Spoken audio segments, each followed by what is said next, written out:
ఈ కోట గురించి మరిన్ని గాథలు చెప్పుకుందాం అనుకున్నాం కదా, ఇప్పుడు రెండో గాథ చెప్పుకుందాం. కశ్యపరాజు తన సవతి సోదరుడైన మొగలన్న నుంచి తప్పించుకొని ఇక్కడి కోట నిర్మించారు. ఈ కోట కట్టిన తర్వాత మొగలన్న వచ్చి దాడి చేస్తే కశ్యపుని సైన్యం అతన్ని ఒంటరిగా వదిలేసి వెళ్ళిపోయిందంట. అది భరించలేని కశ్యపుడు తన కరవాలంతో తనే శిరస్సు ఛేదించుకున్నట్ట.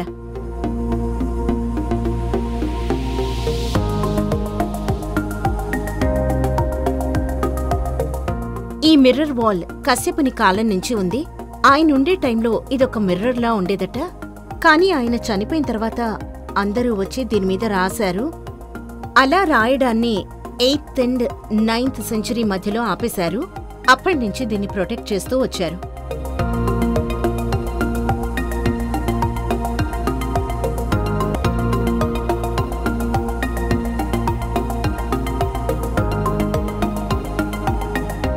ఈ కోటకి సంబంధించి పురాణగాథ కూడా ఉంది. ఆ పురాణగాథ ఏంటంటే, రావణాసురుడి తండ్రి ఈ కోటను కట్టించినట్టు చెప్తూ ఉంటారు. అలాగే రావణాసురుడి పుష్పక విమానానికి ఇదే ఎయిర్పోర్ట్లా ఉండేదని చెప్తూ ఉంటారు. ఎత్తైన సిగిరియా అధిరోహించడం ఓ మంచి ట్రెక్కింగ్ అనుభవాన్ని మిగులుస్తుంది. అయితే అలా అలా వెళ్తూ దీని వెనక ఉన్న ఆసక్తికరమైన కథల గురించి తెలుసుకుంటే ఆ అలసటం మర్చిపోవచ్చు.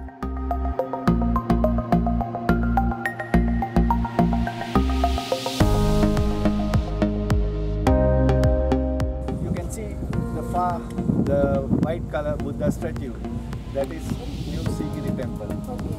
And this side, the eastern part of the rock, still it is not excavated. ఇక కశ్యపుని విషయానికొస్తే, శ్రీలంకను పాలించిన మౌర్య పాలకుడైన ధాతుసేనకు అక్రమ సంతానం కశ్యపుడు. ఇతను రాజ్యకాంక్షతో తండ్రిని హతమార్చి సింహాసనం దక్కించుకున్నాడు.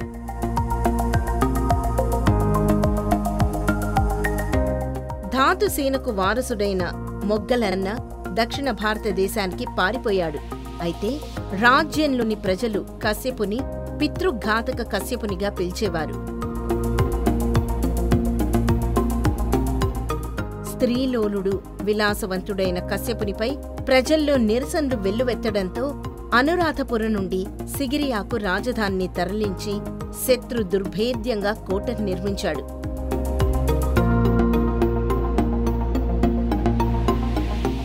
అయితే మొగలన్న బలగాన్ని సమకూర్చుకుని కశ్యపునిపై దండెత్తాడు.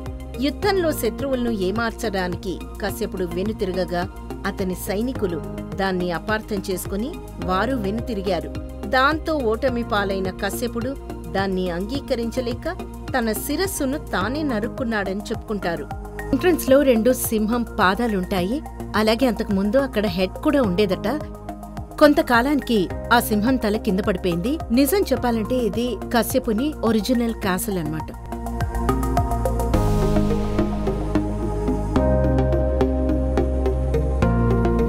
ఇది eastern part of the castle అన్నమాట.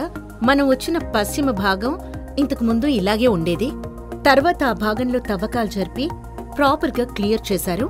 దీన్ని తర్వాత తరాల వారు తవ్వకాలు జరపడానికి వదిలేశారు.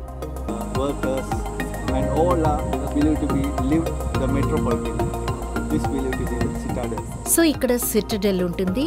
దీన్ని ఇంకా ఎక్స్కవేట్ చేయాలి. మనం ముందు చెప్పుకున్నట్టు అటు సైడ్ ఏమో మెట్రోపాలిటన్ అంటారు. ఎందుకంటే అటువైపు ఫార్మర్స్, వర్కర్స్, సర్వెంట్స్ అందరూ ఉండేవారన్నమాట.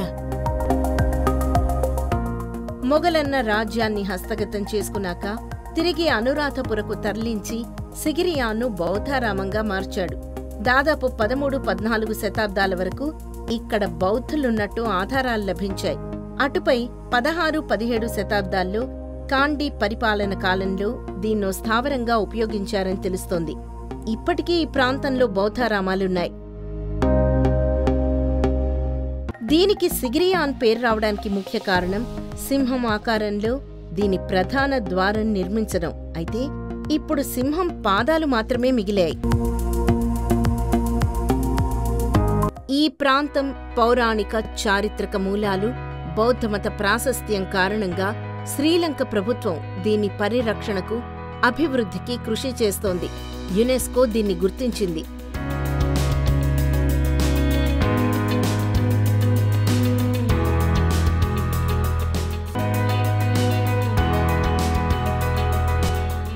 బౌద్ధమతం, శ్రీలంక సాంప్రదాయాలను ప్రతిబింబించే అనేక కళాత్మకమైన వస్తువులు, చిత్రపటాలు ఇక్కడ దుకాణాల్లో లభిస్తాయి.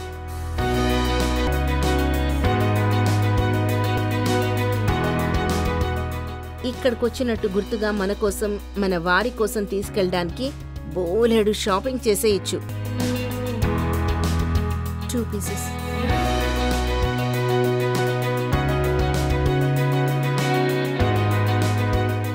నేను 2 ఫ్రిడ్జ్ మ్యాగ్నెట్స్ తీసుకున్నాను.